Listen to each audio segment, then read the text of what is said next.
আসসালামু আলাইকুম সবাইকে। আশা করি সকলেই ভালো আছেন। অনেকেরই পরামর্শ ছিল যে টিএমএসএসের যে সার্কুলারটা হয়েছে, এই টিএমএসএসের যে পদগুলো রয়েছে পদগুলোর প্রমোশন বা কাজ বা কিভাবে এটার পরীক্ষা হয়ে থাকে এই সম্পর্কে ধারণা দেওয়ার জন্য।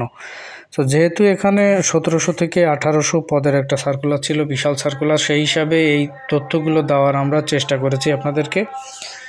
টিএমএসএসের যে নিয়োগ, এখানে মূল যে পদগুলো ছিল সেগুলো যেগুলোতে ফ্রেশাররা অ্যাপ্লাই করতে পারে হচ্ছে জুনিয়র ফিল্ড অফিসার কিংবা হচ্ছে আপনার বিনিয়োগ কর্মী, যে পদগুলো রয়েছে এই পদগুলোর জন্য।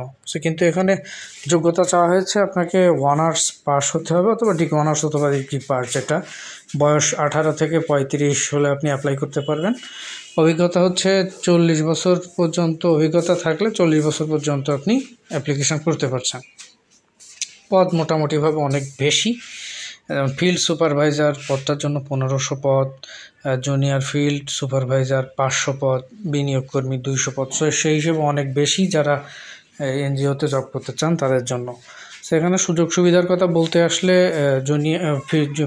ফিল্ড অফিসার এবং বিনিয়োগ কর্মী এনাদের শিক্ষানবিশকাল, সেই শিক্ষানবিশকাল মানে প্রথম 6 মাস হতে পারে, এটা 15,000 টাকা। আর শিক্ষানবিশ শেষে আপনারা সর্বসাকুল্যে 32,445 টাকা। জুনিয়র ফিল্ড সুপারভাইজার এনার জন্য শিক্ষানবিশকালে 13,000 টাকা এবং শিক্ষানবিশ শেষে 27,810 টাকা। যাদের অভিজ্ঞতা রয়েছে অর্থাৎ 3 মাস, আপনারা 3 মাস পিকেএসএফের আন্ডারে যাদের অভিজ্ঞতা রয়েছে তাদের ক্ষেত্রে কিন্তু জয়েনিংয়েই কিন্তু বেতনটা অনেক বেশি। সো সেটা আপনারা সার্কুলার দেখলেই বুঝতে পারবেন টিএমএসএসের। আচ্ছা, এবার হচ্ছে এর পাশাপাশি কি পাবেন, 3টা উৎসব ভাতা পাবেন। সিটি কর্পোরেশনের ভিতরে যারা থাকেন তারা সিটি কর্পোরেশনের জন্য একটা স্পেশাল ভাতা দেওয়া হয়, সেই ভাতাটা পাবেন। জ্বালানির জন্য একটা অংশ টাকা পাবেন। মোবাইল ভাতা পাবেন। এর পাশাপাশি জীবন বীমা পাবেন। 5 বছর পর পর একটা করে গ্র্যাচুইটি এখানে কিন্তু থাকে, অর্থাৎ 5 বছর পরে একটা, 10 বছর পরে 2টা, 15 বছর পরে 3টা, 20 বছর চাকরি করার পরে 4টা, এইভাবে গ্র্যাচুইটি আপনারা পাবেন। আচ্ছা, পদোন্নতির কথা বলতে আসলে 3টা পদই এখানে ছিল। এই 3টা পদের ক্ষেত্রে কিন্তু হচ্ছে আপনারা পদোন্নতি পাওয়া সম্ভব। যেমন এখানে ওই 3টা পদ থেকে শাখা হিসাবরক্ষক, কম্পিউটার অপারেটর, দেন সহকারী শাখা ব্যবস্থাপক, এভাবে কিন্তু আপনাদের প্রমোশন হওয়া সম্ভব। এরপরে কাজের ব্যাপারে আসি, অর্থাৎ পদের কাজগুলো কি হয়ে থাকে। আচ্ছা, ফিল্ড সুপারভাইজার যিনি থাকছেন এবং সহকারী ফিল্ড সুপারভাইজার, এই দুজনের কাজ হচ্ছে, ফিল্ড সুপারভাইজার মানে বুঝতে পারছেন, অর্থাৎ এই এনজিওগুলো কাজ করে বেশিরভাগই ক্ষুদ্র ঋণ নিয়ে। সেহেতু যেখানে কাজ করে, অর্থাৎ বাইরে যে কাস্টমারদের সাথে নিয়ে কাজ করে, এই কাস্টমারদের সাথে কর্মীদের যোগাযোগ ব্যবস্থা তৈরি করে দেওয়া, এটা সমন্বয় করা, কর্মীদের কী দাবি আছে সেগুলোর ব্যাপারে দেখা, মাঠ পর্যায়ে কোনো অনিয়ম হচ্ছে কিনা, বৈষম্য আছে কিনা সেগুলো দেখতে হবে। এর পাশাপাশি মাঠ পর্যায়ে যারা কর্মী আছে তাদের স্বাস্থ্যগত বা অন্যান্য কোনো সমস্যা আছে কিনা সে সম্পর্কে দেখা, কর্মীদের সংখ্যা কেমন আছে এবং তাদের উপর কেমন প্রেশার যাচ্ছে এই মাঠ পর্যায়ে সে সম্পর্কে দেখা, মাঠ পর্যায়ের কার্যক্রমের উপর একটা রিপোর্ট তৈরি করতে হয়। মাঠ পর্যায়ের কার্যক্রমের উন্নয়নের জন্য প্রধান অফিসকে প্রয়োজনীয় পরামর্শ প্রদান করেন এই ফিল্ড সুপারভাইজার বা জুনিয়র ফিল্ড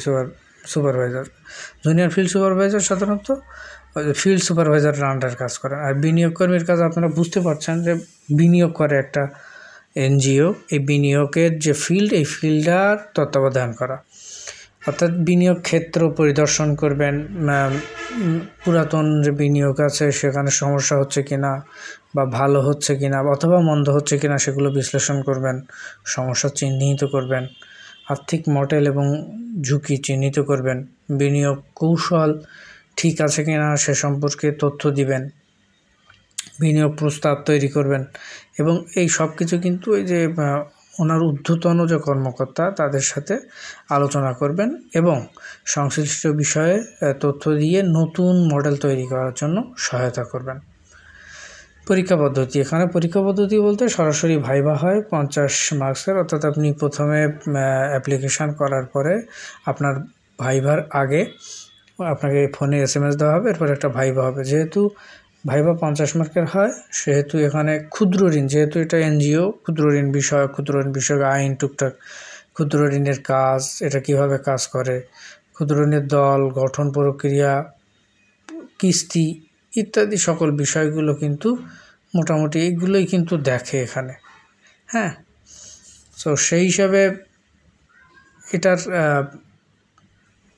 যে প্রশ্নগুলো মোটামুটি করে সেগুলোর ভিতরে রয়েছে আপনার ক্ষুদ্র ঋণ কী রয়েছে, ক্ষুদ্র ঋণ কাকে বলে, আপনারা এটা সদস্য নির্বাচনে আপনি কি কি বিবেচনার বিষয় কি কি, ঋণ নির্বাচনের বিষয় কি কি রয়েছে, এইগুলো দেখবেন। 7 নম্বর যে প্রশ্নটা, বকেয়া প্রতিরোধের উপায় কি, সমিতি গঠনের ধাপ বা বিবেচ্য বিষয় সমূহ কি কি, সমিতির কার্যকারী কমিটির ভূমিকা কি, বকেয়া পড়ার কারণ কি, বকেয়া আদায়ের কৌশল কি কি রয়েছে, আর বকেয়া প্রতিরোধ নাকি বকেয়া আদায় কোনটি শ্রেয়, সঞ্চয়ের সুফল বর্ণনা করো। মানে আপনাকে সিম্পলি কিন্তু শুনবে এই সম্পর্কে, বকেয়া পড়ার কারণ কি কি হতে পারে। এগুলো কিন্তু আপনার জাস্ট সাধারণ যে আপনার জ্ঞান রয়েছে, এই জ্ঞান থেকে কিন্তু অ্যান্সার দিতে হবে। এর পাশাপাশি আপনারা এই প্রশ্নগুলো একটু গুগলে সার্চ করে গেলেই ইনশাল্লাহ আপনারা পারবেন। সঞ্চয়ের সুফল বর্ণনা করো, সঞ্চয়ের সুদ নির্ণয়ের সূত্র যেটা রয়েছে, একটা হচ্ছে চক্রবৃদ্ধি মানে সুদ নির্ণয়, এবং আরেকটা হচ্ছে সাধারণ সুদ নির্ণয়। তো ঋণ জামিনদারের বিবেচ্য বিষয় কী কী, সমিতি গঠনের এলাকা বা জরিপের কী ভূমিকা রাখে। দেখেন, এইগুলো হচ্ছে জেনারেল প্রশ্ন। এর পাশাপাশি অবশ্যই আপনি আপনার নিজের সম্পর্কে, যেমন হতে পারে ইন্ট্রোডিউস ইয়োরসেলফ, আপনার নিজেকে পরিচয় দান করুন। আপনি যে সাবজেক্টে ডিগ্রি বা অনার্স লেভেলে পড়েছেন, ওই সাবজেক্ট থেকে কিন্তু টুকটাক প্রশ্ন জিজ্ঞেস করতে পারে। হতে পারে কোনো একটা সাবজেক্ট থেকে পড়েছেন, সাবজেক্টের বিষয়ে যিনি পরীক্ষক থাকবেন ভাইবা বোর্ডে, ওনার প্রশ্ন করার ইচ্ছা হলো, সেই সাবজেক্ট থেকে প্রশ্ন জিজ্ঞেস করলো। বাংলাদেশের অর্থনীতি নিয়ে জিজ্ঞেস করতে পারে, টুকটাক যেহেতু অর্থনীতি নিয়ে করবেন সেহেতু জিজ্ঞেস করবে। টিএমএসএস সম্পর্কে তথ্য জেনে যাবেন, টিএমএসএসের স্থাপনা, টিএমএসএসের পূর্ণরূপ, টিএমএসএসের মানে কিভাবে কাজ করে, টিএমএসএসের শাখা উপশাখা কয়টি, লোক সংখ্যা কতজন, কিভাবে কাজ করে, এবং বর্তমানে যেসব জিকে অর্থাৎ সাধারণ জ্ঞান নিয়ে মানে তোলপাড় হচ্ছে, বা বর্তমানে সাম্প্রতিক সাধারণ জ্ঞান যেগুলো রয়েছে সেগুলো সম্পর্কে একটু জেনে যাবেন। লোন নিয়ে কিন্তু টেকনিক্যাল আপনাকে কিছু প্রশ্ন করতে পারে, যেগুলো সবসময় অ্যান্সার থাকে না। যেমন আপনি মাঠে গিয়েছেন, ফিল্ড পর্যায়ে দেখছেন যে টাকা উঠছে না, মানে ঋণ দিয়েছেন, ঋণ তো উঠাতে হবে, এই ঋণ উঠছে না, তখন আপনি কি করবেন, বা ঋণ নিতে গিয়ে আপনি ওখানে হুমকির সম্মুখীন হলেন, তখন কি করবেন। এই ধরনের টেকনিক্যাল কোশ্চেন কিন্তু করবে, যেগুলো ব্যাখ্যা জাতীয় হতে পারে। আর আপনারা অবশ্যই এনজিওর কার্যাবলী সম্পর্কে জেনে যাবেন। অবশ্যই এনজিও কীভাবে কাজ করে, এনজিও কীভাবে কাজ করে, কত সাল থেকে বাংলাদেশে কাজ করে, এনজিওর মডেলটা কেমন, এনজিওর দল গঠন প্রক্রিয়া কেমন, এইগুলো এবং ক্ষুদ্র ঋণ সম্পর্কে জেনে যাবেন। অবশ্যই ইন্টারেস্ট রেটগুলো এগুলো দেখে যাবেন।